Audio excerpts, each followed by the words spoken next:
In today's episode, we're exploring the last footage of people eaten alive by animals. From a ranch worker who trusted a rescue cougar, to a volunteer who broke protocol with a chimpanzee. Let's begin with the first story, where one man's routine photo opportunity became his final mistake. It was August 14th, 2015, and the golden afternoon light stretched across the rugged landscape of western Colorado as Miguel Santos climbed the metal maintenance catwalk for what he thought would be a quick photo. The 29-year-old had been working at the USDA-licensed big cat rescue facility for 8 months, long enough to feel comfortable around the non-releasable wildlife that called this sanctuary home. The facility, nestled in a remote valley surrounded by pine-covered mountains, housed dozens of rescued big cats that could never return to the wild. Miguel had started as general maintenance staff after moving from Denver, drawn by the opportunity to work around exotic animals while earning steady pay. His responsibilities included fence repairs, feeding preparation, and grounds maintenance, though he wasn't trained as an animal handler. Over the months, he'd developed what he believed was an understanding of each animal's personality, particularly one adult female cougar who seemed remarkably calm during daily routines. The cougar had arrived at the facility 2 years earlier after being confiscated from an illegal private owner. Staff had named her Sierra, and she'd never displayed aggressive behavior toward workers during feeding times or enclosure cleaning. Miguel had observed her countless times from the ground level, noting how she would simply watch staff members with apparent indifference, never pacing or showing signs of agitation like some of the other cats. What Miguel didn't realize was that Sierra's apparent docility masked the razor-sharp instincts that had kept her species alive for millions of years. The elevated platform would place him at exactly the wrong height, triggering predatory responses that ground-level interactions had never activated. His colleagues had warned him about the catwalk's proximity to the enclosures, but Miguel dismissed their concerns as overcautious paranoia from less experienced workers. Cougars, also known as mountain lions or pumas, are North America's second-largest wildcat species, with females typically weighing between 80 and 130 pounds. These solitary predators possess incredible athleticism, capable of vertical leaps exceeding 15 feet and horizontal bounds of over 40 feet. Their powerful hind legs are designed for explosive movement, while their retractable claws and powerful jaws make them formidable predators, even in confined spaces. During his lunch break that day, Miguel decided to capture a photo of Sierra from the elevated maintenance platform. The catwalk had been installed for repair work and provided a clear view into the enclosure, though facility policy strictly prohibited lingering near animal areas without a spotter present. The platform had been temporarily extended during ongoing fence repairs, reducing the clearance that normally kept staff safely out of reach. The facility's security camera system captured the entire tragic sequence of events, though the footage was immediately sealed by federal investigators and never released to the public due to its disturbing content and ongoing litigation. As Miguel positioned himself on the narrow platform and leaned forward to frame the shot, Sierra's predatory instincts activated with devastating speed. A sagging section of angled chain link near a support post provided just enough purchase for the leap. The cougar launched herself upward in a single fluid motion, using the chain link mesh as footholds to scale the angled 4-foot barrier before propelling herself onto the overhanging maintenance platform. Miguel stumbled backward, but the confined space of the catwalk left him nowhere to retreat as 120 pounds of wild predator landed just feet away. Sierra's attack was swift and devastating, her natural hunting behavior taking over completely. Her powerful jaws clamped down on Miguel's neck and upper shoulder, her 4-inch canine teeth puncturing through soft tissue and severing major blood vessels. Miguel's body convulsed as he fell backward against the platform railing, the catastrophic bite causing immediate shock and rapid blood loss. The cougar's claws raked across his chest and arms, opening deep gashes that bled profusely onto the metal grating below. Other facility staff responded within minutes after hearing the commotion, but Sierra maintained her grip on Miguel's neck area, her predatory drive overriding any familiarity with human presence. Staff were forced to maintain distance under emergency safety rules, knowing that a rushed response could result in additional casualties. Miguel lost consciousness within seconds of the initial bite, his body going limp as massive blood loss overwhelmed his system.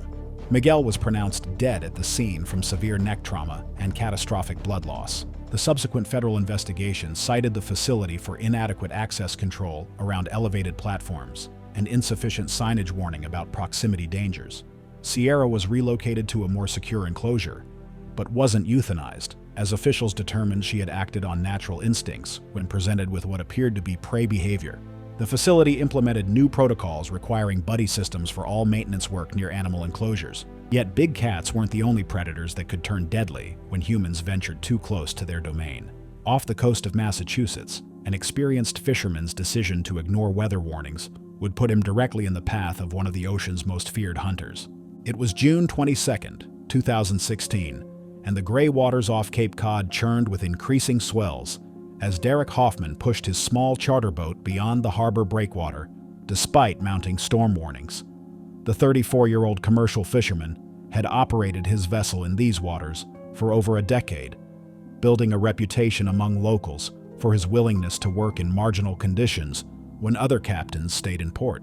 The National Weather Service had issued small craft advisories that morning, but Derek had clients depending on him and bills that needed paying. Derek had grown up in a fishing family, learning to read weather patterns and ocean conditions from his father and grandfather.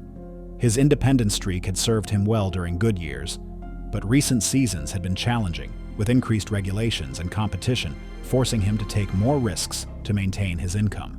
That morning, he decided to make a solo trip to check his lobster traps, reasoning that his experience would keep him safe despite the deteriorating conditions. The trouble began approximately 2 miles offshore when Derek's engine began sputtering and eventually died completely. His aging VHF radio failed to transmit consistently after water intrusion shorted the antenna connection, and his emergency signaling equipment had been damaged during a previous rough weather incident that he'd never gotten around to repairing. With the boat rolling heavily and the deck nearly awash, Derek believed remaining aboard would trap him if it capsized. With waves building and his boat taking on water through loose deck fittings, Derek made the fateful decision to abandon ship and swim toward shore. Derek's choice to enter the water that day placed him in one of the most dangerous situations imaginable for Cape Cod waters during peak summer season. The area where his boat had broken down sat directly in the middle of a major seal migration route, where thousands of gray and harbor seals congregated during their annual feeding cycle. Local marine biologists had been tracking increased great white shark activity in the region for weeks, with multiple tagged specimens detected by underwater monitoring stations. The murky water conditions created by the storm made visibility nearly zero, eliminating any chance Derek might have had to spot approaching danger. His dark blue wetsuit, combined with his swimming motions, would create the perfect silhouette of a wounded seal struggling at the surface.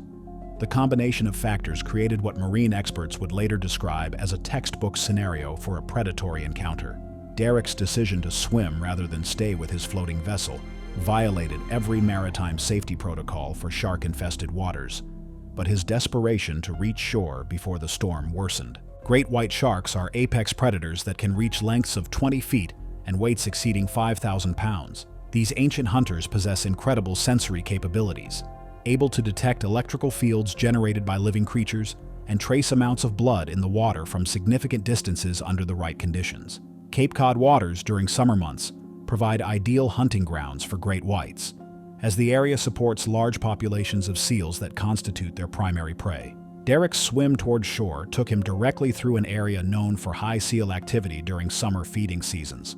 The choppy water conditions and his dark wetsuit created the perfect scenario for a case of mistaken identity. A beachgoer with a telephoto camera lens had been documenting the storm conditions from the shore, initially believing he was recording marine wildlife activity when he captured violent splashing and disturbance in the water several hundred feet offshore. The great white's attack came from below, the massive predator rising through the water column with the speed and power that made it the ocean's most efficient hunter. The shark's initial bite caught Derek across the torso and left leg, its razor-sharp teeth severing major arteries and causing massive tissue damage. After the initial catastrophic bite, the shark released almost immediately, a pattern consistent with mistaken identity strikes.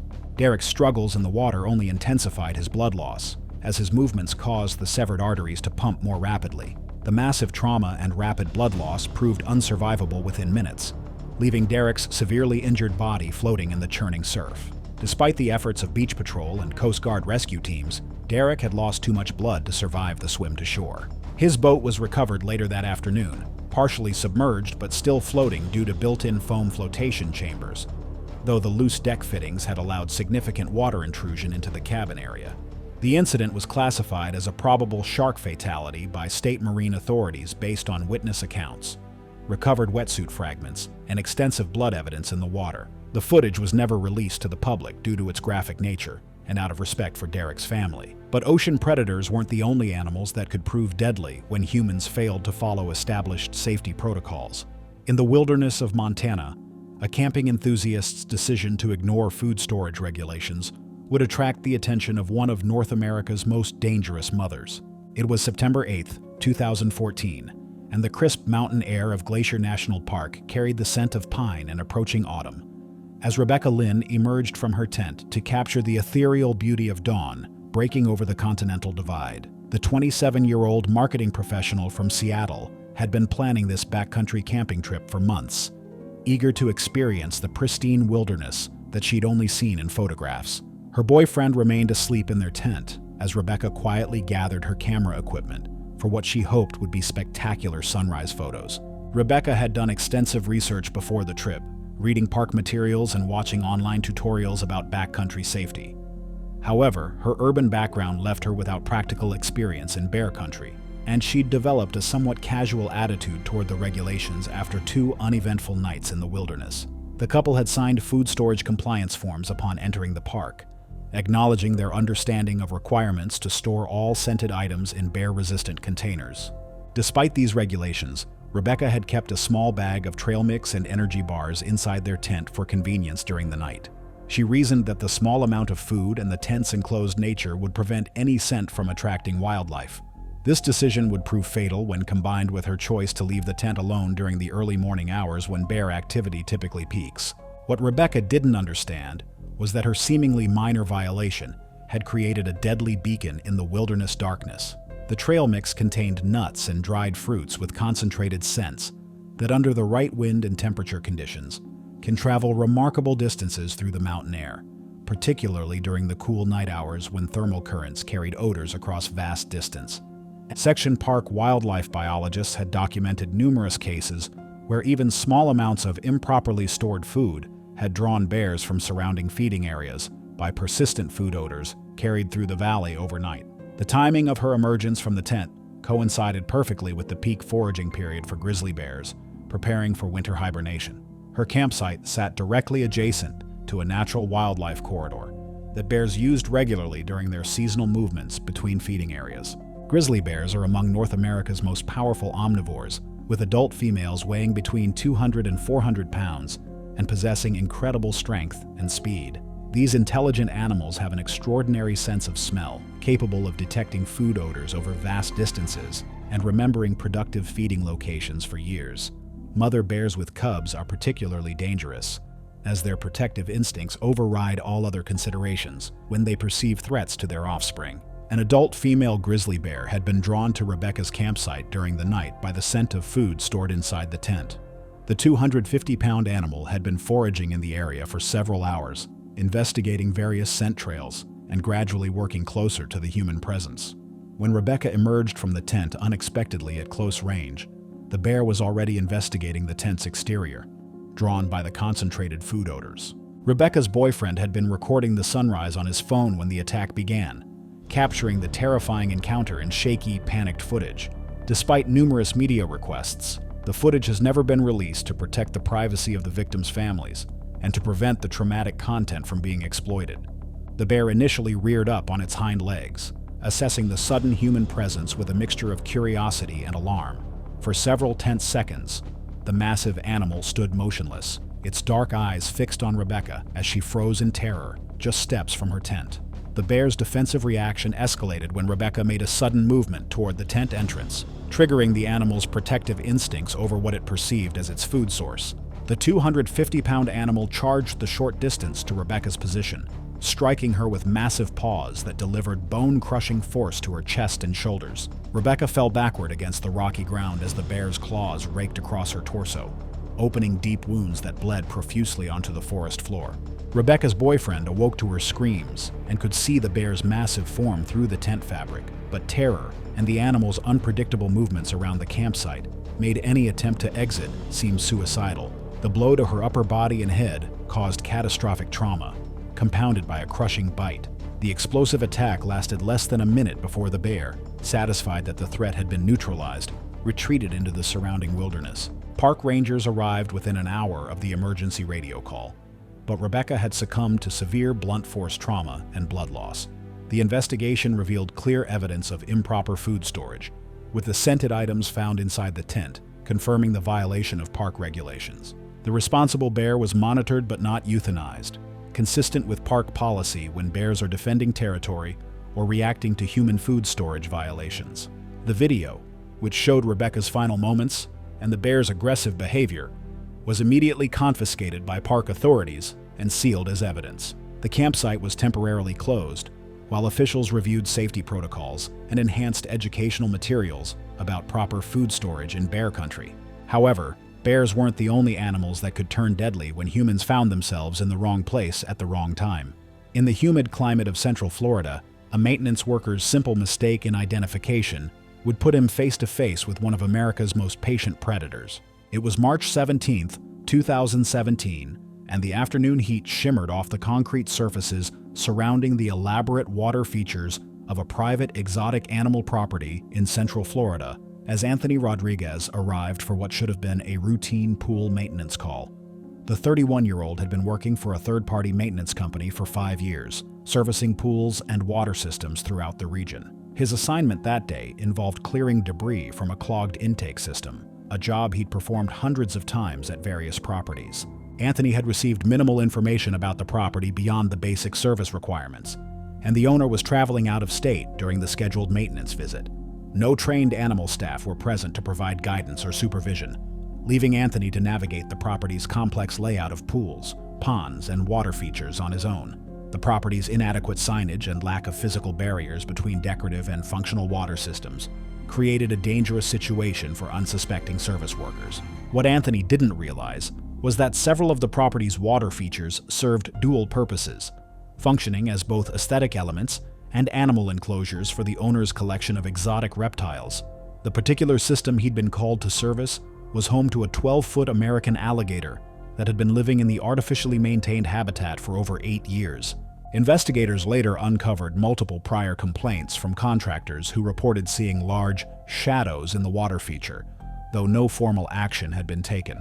The property's deceptive design had fooled multiple service workers before Anthony's arrival, though previous encounters had ended without incident due to pure luck and the alligator's feeding schedule. The water feature in question had been constructed to mimic a natural lagoon, complete with artificial rocks, vegetation, and a sophisticated filtration system that kept the water crystal clear during normal operation.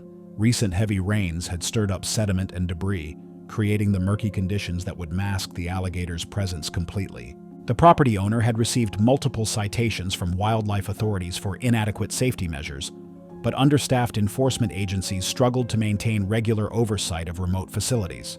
Local emergency services had never been briefed about the exotic animals housed on the property, leaving first responders unprepared for potential incidents.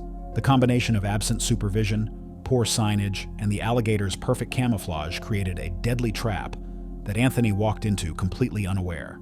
American alligators are apex predators that can reach lengths of 14 feet and weights exceeding 1,000 pounds. These ancient reptiles are perfectly adapted for aquatic ambush hunting, capable of remaining completely motionless for hours while waiting for prey to approach. Their powerful jaws can exert over 2,000 pounds of pressure per square inch, while their muscular tails provide explosive propulsion through water. Anthony's fatal mistake began when he misidentified the alligator enclosure as a decorative water feature that required cleaning.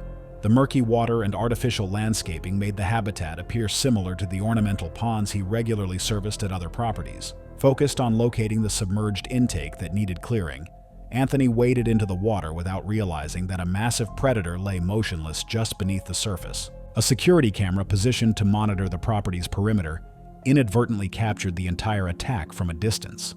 The grainy footage showed Anthony entering the water and the sudden violent thrashing that followed, though the poor angle and resolution made specific details difficult to discern. The alligator's attack came with the lightning speed that had made its species successful hunters for millions of years. The massive reptile lunged from its concealed position, its powerful jaws clamping down on Anthony's leg with crushing force.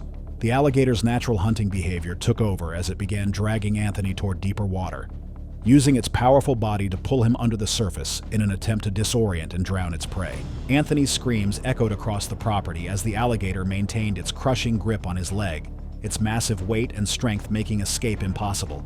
The reptile's serrated teeth punctured through muscle and bone, while its powerful tail thrashed the water into a violent froth. Anthony's struggles gradually weakened as the alligator initiated a drowning roll, forcing Anthony underwater repeatedly. A neighboring property owner heard the commotion and called emergency services, but Anthony's body resurfaced later as the alligator retreated in response to approaching sirens. The approaching noise and vibrations disrupted the alligator's feeding behavior, causing it to release its grip and retreat to the far end of the enclosure, stressed by the unfamiliar sounds of approaching sirens and human voices. The subsequent investigation revealed the property owner's negligence in failing to provide adequate warnings and barriers around dangerous animal enclosures. The recording was immediately seized by investigators and has remained sealed due to its graphic content. Criminal charges were filed against the facility owner for maintaining unsafe conditions, and the property was permanently closed to prevent similar incidents.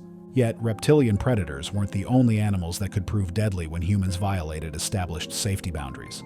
At a research facility in North Carolina, a graduate student's emotional attachment to her subjects would lead her to make a fatal decision that no amount of training could have prepared her for.